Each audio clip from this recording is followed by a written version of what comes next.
Barangay Ginebra pipigilan si Junmar Fajardo para makauna sa Game 1 ng PBA Cup Finals. Ang Eagle News Sports ihatid sa atin ni Ben Bernaldez. Sa kabila ng maraming taga-suporta, aminado pa rin ang Barangay Ginebra head coach Tim Con na nakararamdam din ito ng takot kontra sa mga kalabang koponan ng San Miguel Beermen sa finals ng PBA Best of 7 Championship Game.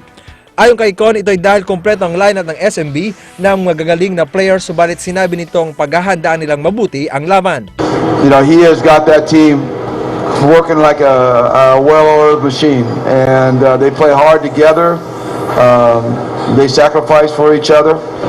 Obviously, you know, I honestly feel like the underdog going into this series, but I know that Coach Leo will also probably say that as well, but I really do feel like the underdog in this series, and they're playing great basketball, and we're going to have to find a way to see if we can get them to be uncomfortable.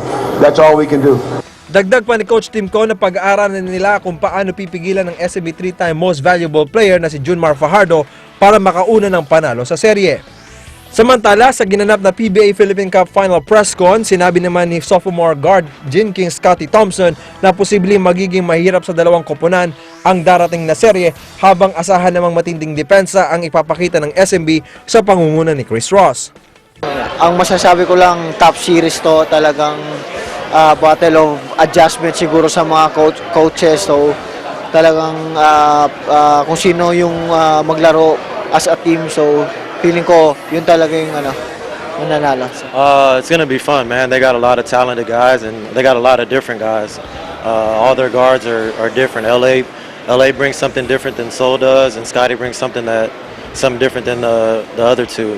So it's gonna be fun, man. It's just some of the best players in the country competing for a championship, and it's gonna be high quality basketball, and it's gonna be fun to be a part of it.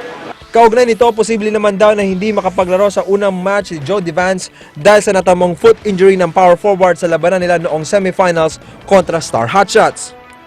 Tulad sa nakaraang conference, muling susubukan ng The Never Say Die team na pahiyain ang San Miguel na huling natalo sa Barangay Ginebra 10 taon na ang nakararaan sa All-Filipino Cup Finals.